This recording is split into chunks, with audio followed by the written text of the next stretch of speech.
Kaže ovako, Icko kaže, kao što sam rekao, barem mene nema razloga niko da se plaši, ali sve ono što ću mu javno reći, ne zna 99,9% ljudi, šta će lik da mi kaže? Možda je žensko bio, pa Ne. Ima informacije gde će sledeća bomba da padne od Irana. Ko zna. Da, neki avion unapred. Mislite da je to priča?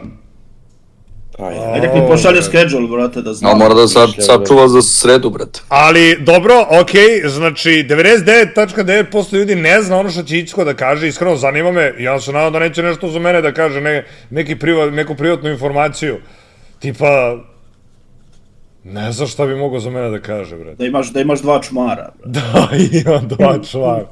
La.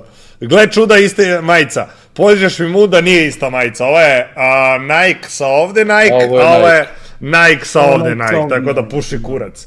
Elen dalje kaže, tako da će to sasvim sigurno promeniti mnogo toga i mislim da mu neće biti baš prijatno. Alo, what the fuck, lik me namešta, ja pozivam čoveka da dođe ko mene u live da me iznamešta, burez. Možda te poljubi i prizna da je gej. Možda je kiropraktičar pa te namešta. Iz drame u horor. Marko će pričati o sportu, a mislim da će drama između mene i Baki izvršiti tranziciju iz drame u horor. Burez, ja se usram, majke.